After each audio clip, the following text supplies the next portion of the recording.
नमस्कार, वंदे मातरम। मैं बलदेव राजपूत, दुर्ग छत्तीसगढ़ से। आज हम लोग बात करने वाले हैं पुनर्गमन सूत्र यानी रिकरेंस फार्मूला 2 के बारे में। इससे पहले वाले वीडियो में मैंने रिकरेंस रिलेशन या रिकरेंस फार्मूला 1 के बारे में बताया है। मैं आपको डिस्क्रिप्शन में लिंक दे दूंगा, आप जाके उसे वहां देख सकते हैं। कभी भी जब आपको रिकरेंस फार्मूला 2 बनाना हो तो आप पहले फार्मूले को पहले अच्छे से समझ लें, ताकि जब आप दूसरा रिलेशन बना रहे हो तो आपको थोड़ी आसानी हो। तो चलिए शुरू करते हैं आज का टॉपिक। आज देखते हैं रिकरेंस फार्मूला 2। ये होता है 2n upon x J n x is equal to J n minus 1 x plus J n plus 1 x. We know that actual में हम जानते कुछ नहीं है, ये बेसिल्स का इनइक्वलिटी का फॉर्मूला होता है या इक्वलिटी का फॉर्मूला होता है। J n x is equal to r बराबर 0 टू इन्फिनाइट माइनस 1 की पावर आर और x by 2 n plus 2r upon factorial r gamma function of n plus r plus 1।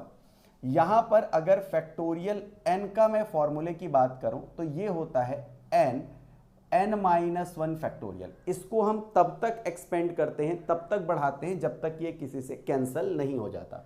वैसे ही अगर मैं गामा फंक्शन ऑफ n की बात करूं तो इस कंडीशन पे ये होता ये है कि इसका फॉर्मूला होता है n minus 1 gamma function of n minus 1।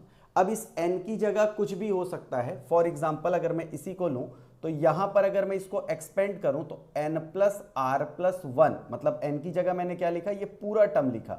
तो इसका फॉर्मूला क्या हो जाएगा, इस n की जगह पे भी मेरे को क्या लिखना पड़ेगा, पूरा टर्म लिखना पड़ेगा। मतलब n plus r plus 1 minus 1 into gamma function of n plus r plus 1 minus 1, जिसमें से 1 1 जो है वो कैंसल आउट हो जाएगा। तो इसका जो आउटपुट बचेगा वो क्या बचेगा हमारे पास, n plus r gamma function of n plus r. इसे जाके मैं बाद में यूज करूंगा। तो अब देखिएगा जे एन एक्स को मैंने एज इट इज लिखा, मैंने 2n को डिवाइड किया और 2n को मल्टीप्लाई किया। ऐसा मैं इसलिए करूंगा क्योंकि यहां पर मुझे 2n दिखाई दे रहा है, तो यहां से मैं 1/2n अगर कॉमन ले लूं और कॉमन लेने के बाद क्रॉस मल्टीप्लाई करूं तो 1/2n मुझे आउटपुट के फॉर्म में मिलता है। इसीलिए मैंने यहां पर 2n का मल्टीप्लाई और 2n को डिवाइड किया। अब मैं 1/2n को इस समेशन के बाहर लेके चला जाऊंगा। -1 को पावर r मैंने एज इट इज लिखा है, x बाई 2 को मैंने एज इट इज लिखा है, नीचे वाले जो टर्म है उनको भी मैंने एज इट इज लिखा है। अब मैं इस जो 2n आपको जो दिखाई दे रहा है उसमें 2r को ऐड करूंगा और 2r को माइनस करूंगा। अब हमेशा ये क्वेश्चन आता है कि सर हमको कैसे पता चलेगा कि 2r को प्लस और माइनस भी करना है। देखेंगे अगर आप, तो अगर मैं इसको एक ब्रैकेट में कन्वर्ट कर दूं और ये summation -1 x by 2 n plus 2r factorial r gamma function of n plus r plus 1, इन सब का मल्टीप्लाई इसके साथ करूं, फिर माइनस का साइन लगाऊं, फिर इस 2r के साथ इन सब का मल्टीप्लाई करूं और उसके बाद अगर मैं सॉल्व करता हूं तो यहां पर मुझे n प्लस r मिलेगा, जो इसको एक्सपेंड करने पर, खोलने पर मुझे मिलता है n plus r gamma function of n plus r। तो n प्लस r से n प्लस r में काट सकता हूं। सिमिलरली जब r के साथ इस पूरे टर्म को अलग करूंगा तो इसको जब मैं खोलूंगा तो इसका वैल्यू होगा r माइनस 1, तो r से r को मैं कैंसिल कर सकता हूं। इसीलिए मैंने यहां पर 2r को ऐड किया और 2r को माइनस किया। अब जहां पर भी आप ये अंडरलाइन देख रहे हैं, इस पे मैं क्या करता हूं, समेशन r बराबर 0 से लेके इन्फिनाइट -1, ये जो पूरा टर्म जो है इसका मल्टीप्लाई अगर मैं कर दूं तो मुझे आउटपुट के फॉर्म में मिलेगा r बराबर 0 टू इन्फिनाइट -1 की पावर r। इन दोनों से मैंने 2 कॉमन निकाला, अंदर बचा n plus r x by 2 n plus r factorial r। अभी देखिएगा मैंने थोड़ी देर पहले gamma function of n plus r plus 1 को अभी एक्सप्लेन किया था, तो इसकी वैल्यू आई थी n plus r gamma function of n plus r, मैंने उसको एज इट इज लिख दिया। फिर मैंने लगाया माइनस का साइन, फिर मैं पूरा समेशन का टर्म एज इट इज लिखूंगा, 2 को एज इट इज लिखूंगा, सबको मल्टीप्लाई करूंगा और यहां पर जो r है, अगर मैं यहां पर n की जगह r कर दूं तो मेरा टर्म हो जाएगा r माइनस 1। तो मैंने r के फैक्टोरियल r को जो है वो एक्सपेंड कर दिया, खोल दिया। r से r को मैं कैंसिल करूंगा, n प्लस r से n प्लस r को कैंसिल करूंगा। तो 1/2n मैंने एज इट इज लिखा है, r बराबर 0 टू इन्फिनाइट मैंने एज इट इज लिखा है। अब मैंने क्या किया, अगर बेस सेम हो तो पावर ऐड हो जाता है।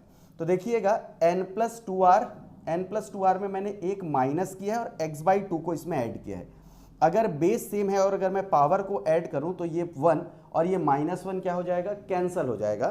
तो मैंने क्या किया, यहां पर x बाई 2 का ऐड कर दिया और यहाँ पर x/2 को माइनस कर दिया। सिमिलरली मैंने यहाँ पर भी x/2 को ऐड किया और यहाँ पर भी अगर आप देखेंगे तो x/2 को माइनस किया। अगर आप इन दोनों को सॉल्व करें, बेस सेम है, पावर को ऐड करें तो मेरे को पुराना टर्म वापस मिल जाएगा। वैसे ही यहाँ पर भी बेस सेम है, पावर को ऐड करूँ तो मेरे को पुराना टर्म वापस मिल जाएगा। अगेन क्वेश्चन आता है कि सर हमको कैसे पता चलेगा, कि भाई यहाँ देखिएगा हमको Jn-1 और Jn+1 के फॉर्म में वैल्यूज चाहिए, इसीलिए हमको ये करना होता है।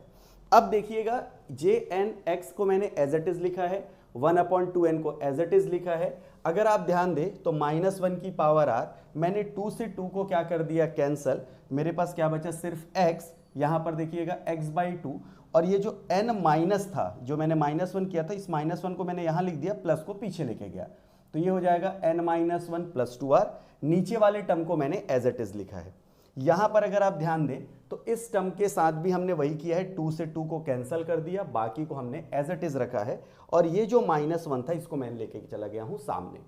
अब ये वाला जो है वो तो पूरा फॉर्मूले के फॉर्म में लगभग आ जा रहा है, लेकिन ये नहीं आ पा रहा है।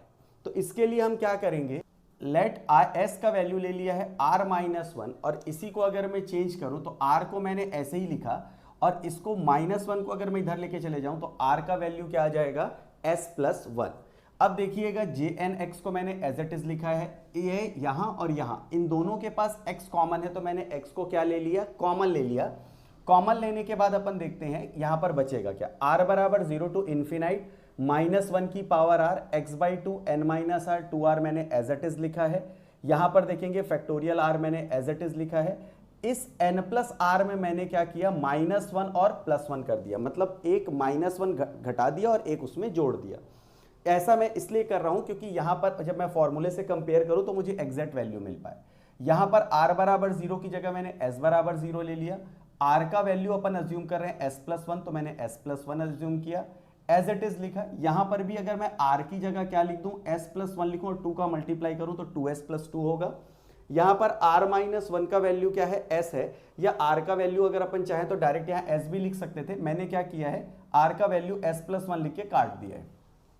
यहां पर n का वैल्यू मैंने एज इट इज लिखा हुआ है, r की जगह मैं लिखूंगा यहां पर क्या, a +1 को इधर ले लिया और r की जगह मैंने लिख दिया s+1। जैसे ही आप ऐसा करेंगे 2n को क्रॉस मल्टीप्लाई कर दीजिएगा, x को नीचे ला दीजिएगा, Jnx हो जाएगा = r = 0 से इन्फिनाइट, r = -1 की पावर r, x/2 को मैंने एज इट इज लिखा n-1 + 2r, फैक्टोरियल r को मैंने एज इट इज लिखा n-1 + r+1।